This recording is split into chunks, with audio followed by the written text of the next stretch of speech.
क्योंकि हम हमेशा सरकार के लोगों से ये बात सुनते हैं कि राशन में, बिजली में, मकान में कोई भेदभाव नहीं किया जाता, हिंदू हो मुसलमान हो सबको। अच्छी बात है ये, अगर ऐसा हो रहा है बहुत अच्छी बात है, लेकिन इंसाफ में, कानून के इम्प्लीमेंटेशन में भी बराबरी होनी चाहिए, तब है ऐसा। अगर वो नहीं हो पा रहा है तो फिर विकास के और बराबरी के बगैर क्या माने रह जाते हैं फिर? तो क्या नहीं हो पा रहा है?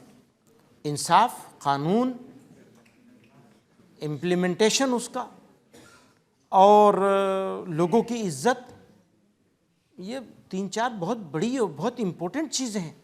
कानून तो सबके लिए बराबर है, वो बराबर होना चाहिए, उसको दिखना भी चाहिए। देखिए, आपको लगा कि बुलडोज़र चलने से लोगों पर जुल्म होता है, नाइंसाफ़ी होती है, तो आपने उसको सुप्रीम कोर्ट ने चैलेंज कर दिया। हाँ, वो तो कर रहे हैं। सुप्रीम कोर्ट तक जाने की ज़रूरत नहीं पड़नी चाहिए थी, है ना। जो दावा करते हैं कि सबके साथ बराबरी है, उन्हीं को ऐसा मामला नहीं करना चाहिए था कि वहाँ जाना पड़े किसी को, तो मजबूरी की चीज़ है। उनका तो तर्क यह है कि उत्तर प्रदेश में लॉ एंड ऑर्डर सिचुएशन बहुत ख़राब थी, यहाँ पर लोगों को ठीक करने के लिए सख्ती करने की ज़रूरत थी, और सख्ती की है, उससे मौलाना साहब को तकलीफ हो रही है। नहीं, अब ये यहाँ मौलाना साहब की तरफ पूरा शिफ्ट मत करिए, बल्कि सवाल सिर्फ इस बात का है, जहाँ तक इसका है कि लॉ एंड ऑर्डर को ठीक रखना, ये अच्छी बात है कि लॉ एंड ऑर्डर को ठीक रखने के लिए जो भी सख्त से सख्त एक्शन लिया जाए वो लेना चाहिए, लेकिन उस एक्शन को लेने की भी सीमा होनी चाहिए। उस सीमा को अगर लांघा जाएगा तो ये उचित नहीं होगा। उनका दावा यह है कि पहले पुलिस आगे भागती थी और माफिया और गुंडे उसके पीछे भागते थे, अब गुंडे भागते हैं, माफिया भागता है, पुलिस उसके पीछे होती है।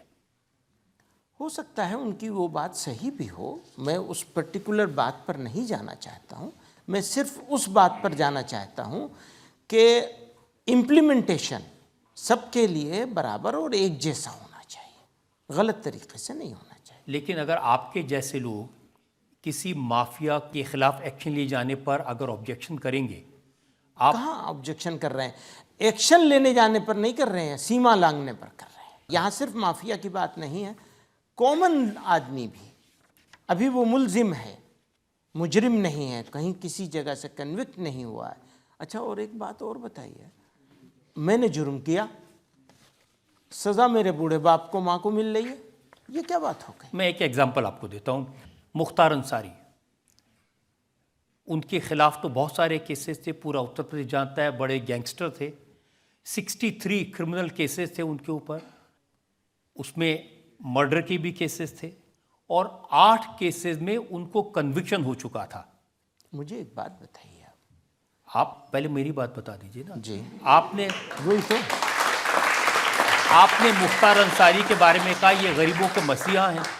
सिर्फ मैंने नहीं कहा, उस इलाके से जाके पूछ लीजिए, और वो मुसलमान होने की वजह से नहीं है, उसके तो वोटर भी मोर देन 80% नॉन मुस्लिम्स हैं। वो कॉन्स्टेंसी ऐसी है, वो मुसलमान का आदमी नहीं था, वो तो गरीबों का था, वाकई गरीबों का आदमी था।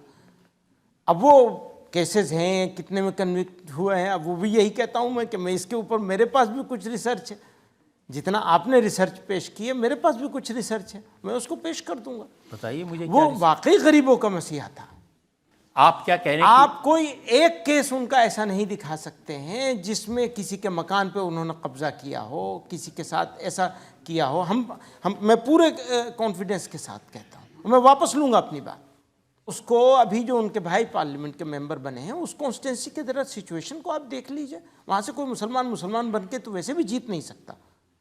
नहीं, मैं हिंदू मुसलमान की बात नहीं कर रहा हूं। लेकिन आप तो उसी कॉन्टेक्स्ट में मुझसे सवाल कर रहे हैं ना। नहीं, क्योंकि आपने उनके बारे में कहा था, इसलिए मैंने आपसे हाँ, पूछा। मैं कहूंगा, और जो मैं कह रहा हूं ये पुलिस का रिकॉर्ड है, ये अदालत का रिकॉर्ड है। हाँ ठीक है, अदालत का रिकॉर्ड है, और अदालत का दूसरे रिकॉर्ड भी हैं, बहुत सारे केसेस में उनको वो भी मिली है। हाँ, मैं तो सिर्फ वो केसेस बता रहा हूँ जिनमें उनको सजा हुई। हाँ तो ठीक है, सजा हुई है तो सजा हुई है, उसको सजा तो भुगत ही रहे थे, वो सज़ा तो भुगत ही रहे थे, लेकिन किसी आदमी के कोई अच्छी बात अगर अच्छी है तो वो अच्छी भी कही जाएगी ज़रूर। अच्छा, आप कह रहे हैं एक बात है, कि गरीबों के मसीहा थे, कोर्ट ने सजा दी थी। अब आप एक बात बताइए, आपने कहा तुम मोदी साहब की, प्राइम मिनिस्टर की तारीफ करते हो, आप ये चाहते हैं कि मैं उनकी तारीफ ना करूं और हमेशा बुराई करता रहूं, ये कैसे हो सकता है? कहीं कभी तारीफ भी होगी अच्छे काम पर, कोई फोरम ऐसा होगा जिस फोरम पर मुझे उनकी तारीफ करनी पड़ेगी, और कोई फोरम ऐसा होगा जहां मुझे उनके बारे में, उनके कामों के बारे में कुछ ऐसा भी कहना होगा जिससे मेरा डिसएग्रीमेंट है।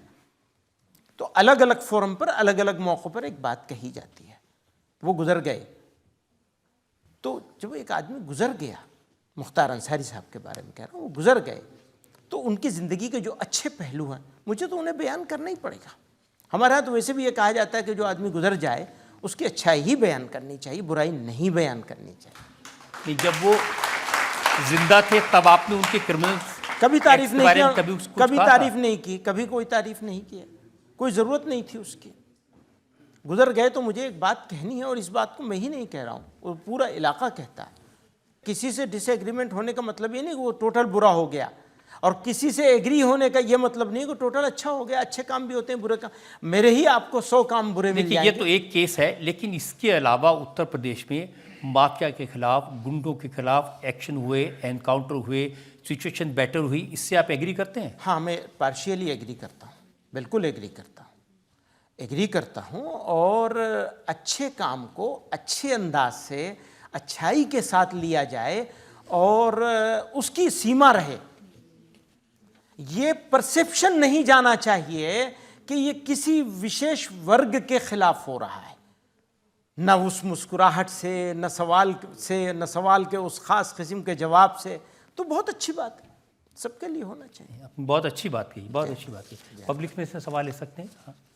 सर, जब राम मंदिर का शिलान्यास हुआ था तब आपका एक बयान था कि किसी भी देश या राष्ट्र के प्रधानमंत्री को किसी भी मंदिर या इबादतगाह की बुनियाद रखने नहीं जाना चाहिए। सर, आपने ऐसा क्यों कहा था? दोनों बातें आई थी, वो एक खबर थी जिसमें दोनों बातें थीं। मस्जिद का बुनियाद रखने जा रहे हैं, वो एक चलाई गई थी, सही हो या गलत हो, प्राइम मिनिस्टर जाएंगे, उस मस्जिद का बुनियाद रखेंगे, वो जो 5 एकड़ ज़मीन दी गई है, वो थी बात। तो और उसी ज़माने में ये बात भी चल रही थी, तो मेरा वो बयान असल में उस कॉन्टेक्स्ट में था। लेकिन मैं आज भी इस बात पर हूँ कि मेरे नेशन के किसी भी इस तरह के पद पर बैठे हुए आदमी को किसी भी तरह की रिलीजियस एक्टिविटीज़ में लीड नहीं करना चाहिए।